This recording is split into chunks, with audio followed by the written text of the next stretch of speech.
When I was 16, my parents told me to leave home because they needed space for my sister's new baby. Feeling abandoned, I shared my story online, and when my dad realized that his wealthy parents might cut him out of their will, he pleaded with me to take down the post. I just turned 16 last week, but there was no celebration or party for me. My parents barely acknowledged my birthday before telling me I had to leave our house. It turns out my older sister Amanda, who's always been their favorite, is pregnant. Despite having enough space in our four-bedroom house, they want me to move to my aunt's place to make room for the baby. My parents have never been very caring towards me, but this felt like a new low. They were dead serious during our talk, so I knew they weren't joking or trying to prank me. After explaining that they needed the extra space and that I was old enough to leave, we sat in silence for a while.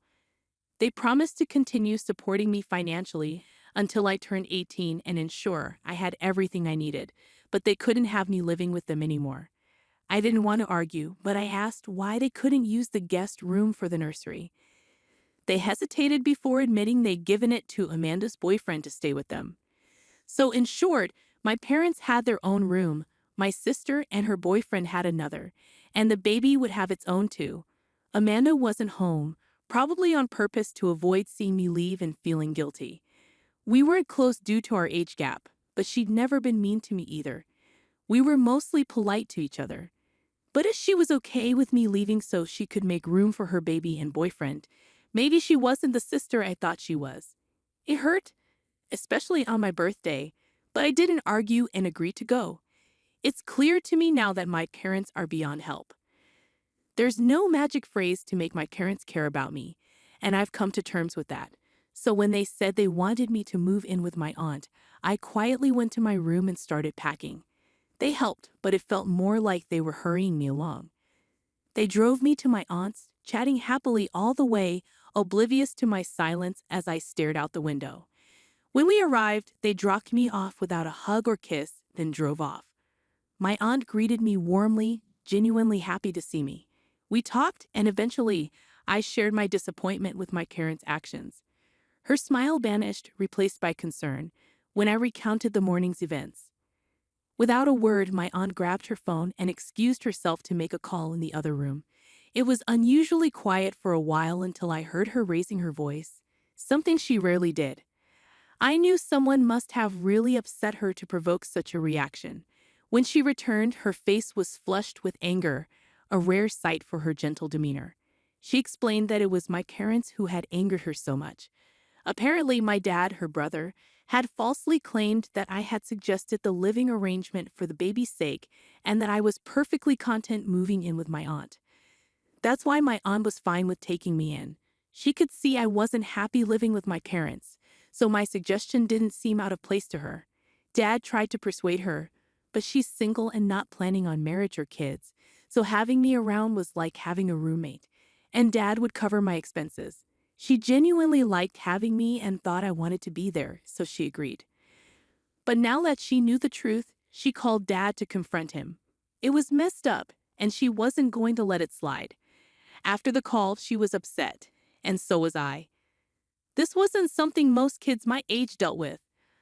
I always knew they favored my sister, but this was extreme.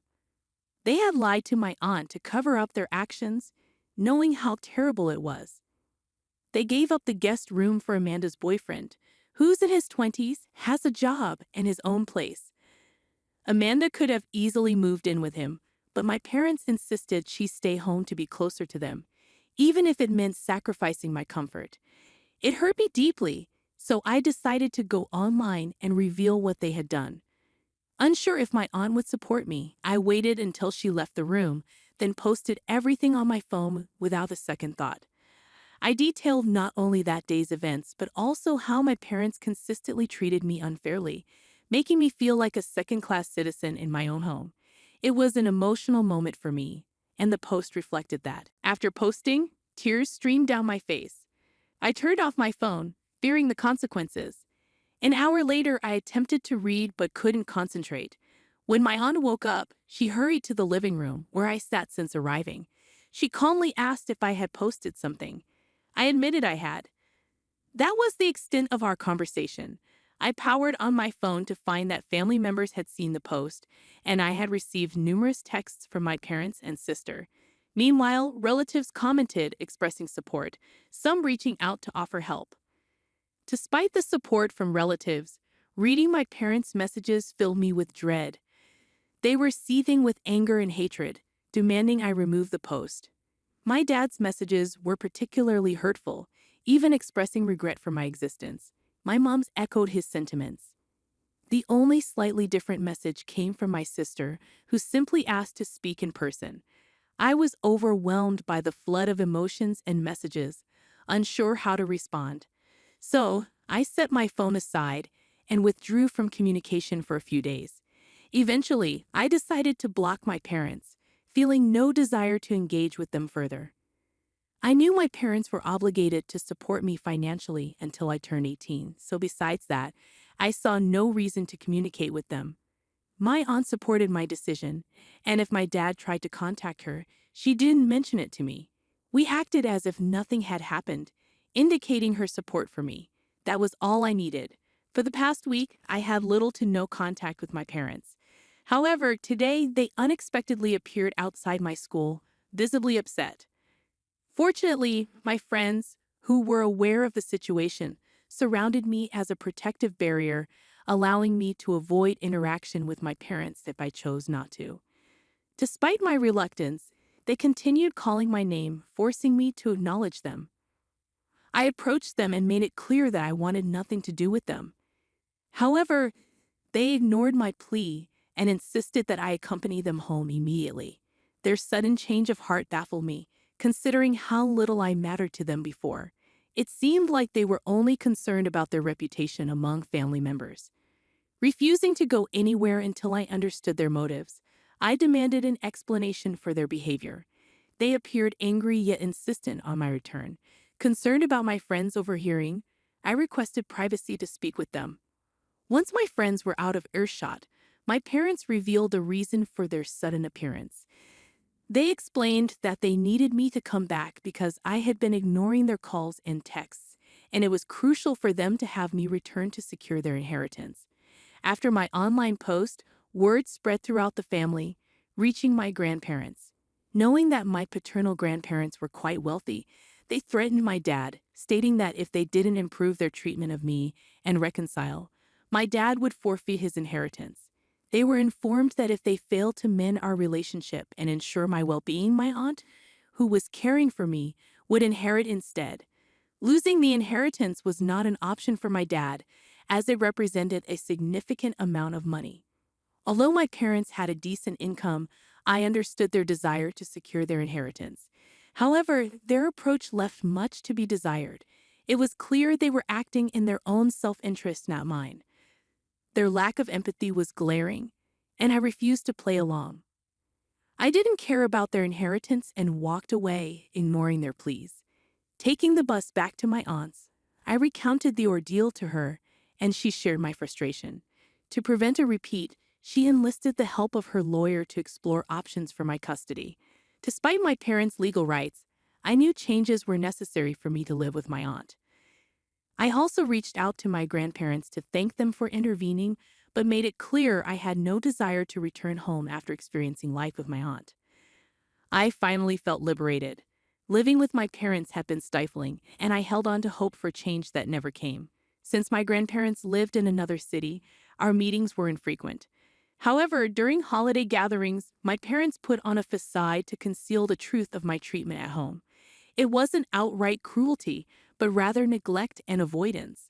While everything appeared fine on the surface, spending a few days at my parents' house would reveal that they mostly ignored me, focusing solely on my sister. With her pregnancy, the situation worsened, and I was completely sidelined. I confided in my grandparents about everything, and they assured me that if living with my aunt was what I wanted, they would ensure it happened. They promised to cover all my needs if my parents relinquished their rights.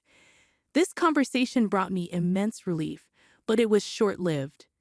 Just a few hours later, I received an email from my dad. It wasn't hostile, but it was disheartening. He expressed disappointment in my decision to share our family issues online, arguing that my grandparents would have learned about it eventually. Now, not only were my grandparents upset with them, but they were also facing backlash from other relatives, feeling ostracized, which they deemed unfair. He mentioned that even some of his colleagues had come across the post because it was public and had appeared on their feeds due to his tagging. This had created an uncomfortable situation for him at work, and he believed that my actions had unnecessarily stirred up drama in their lives.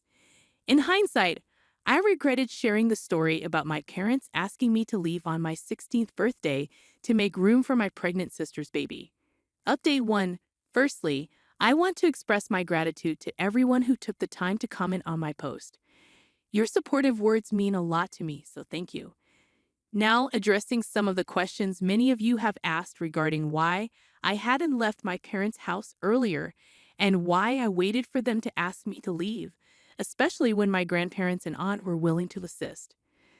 The reason I didn't seek help earlier is that, as I mentioned in the original post, I wasn't subjected to outright cruelty.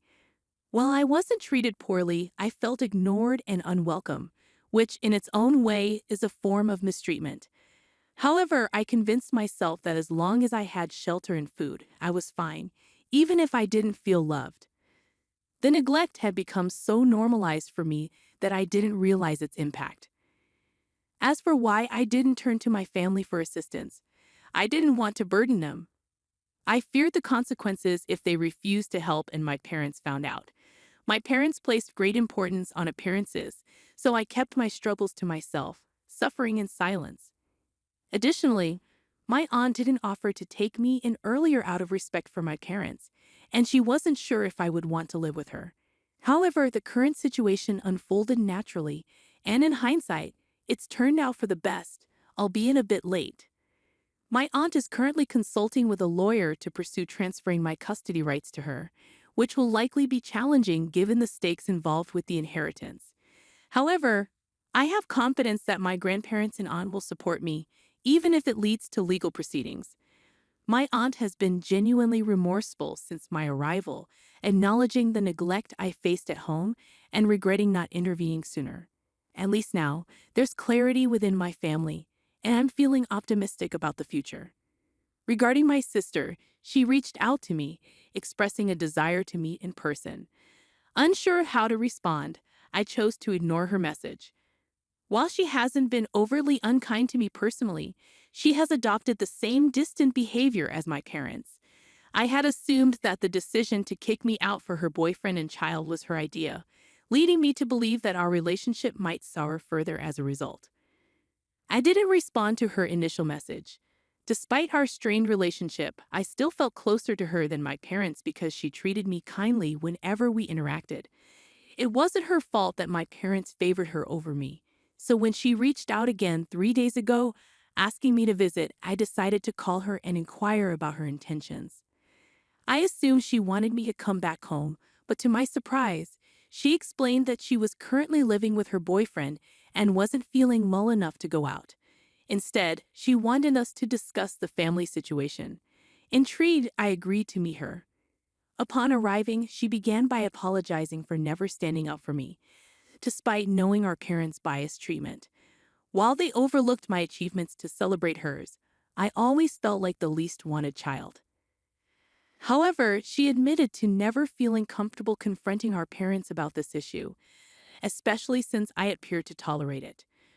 Her reluctance to speak up contributed to the status quo. Now realizing how unfair this was, she apologized and expressed a desire for change. She also revealed that the living arrangement was a surprise to her, as our parents hadn't discussed it with her.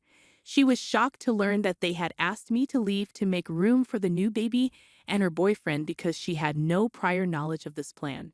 In fact, she hadn't requested any such arrangement. Her original intention was to stay with our parents until the baby was a few months old, at which point she planned to move in with her boyfriend. She had considered leaving earlier but stayed at our parents' insistence. However, after reading my post, she realized that the situation couldn't continue and decided to move out within a week. This decision led to a major confrontation with our parents, who disagreed with her choice to leave. They accused her of being ungrateful and selfish, despite the fact that she had never made any promises to them. They had simply assumed things on their own. As a result of this disagreement, they stopped speaking to each other. In the end, all the drama amounted to nothing as my parents ended up losing both of their children. At least she had the decency to apologize for her shortcomings as a sister and as a person in general, which I accepted because harboring resentment wouldn't benefit me in any way. We had a heart-to-heart conversation, and she assured me, much like my aunt did, that she would be there for me unconditionally from now on. It was a comforting reassurance. It's been almost a week since I made my original post, and I still haven't heard from my parents since the email. I assume they've abandoned their attempts to reconcile with me. I suspect my grandparents played a role in this, as they called me to inform me that my parents would no longer bother me and that I need not worry about them showing up at my school or contacting me again. I hadn't mentioned my dad's email to them, so I assumed there was a discussion between my parents and grandparents. Although I'm unsure about the details of their conversation, I believe my parents have given up by now. Update 2. It's only been 3 days since my last update, and today my aunt delivered some surprising news. My parents have agreed to relinquish their parental rights. The legal formalities are underway, and soon my aunt will become my legal guardian. It's a mix of emotions for me. On one hand, I'm relieved that I'll finally have a home where I feel valued and wanted, but on the other hand, there's a sense of emptiness and sadness. It's strange to finally see this happening, but I know it's for the best. This is what I've been hoping for. Update 3. Hey everyone. It's been a couple of weeks since my aunt took over as my legal guardian. It's official now, and I couldn't be happier.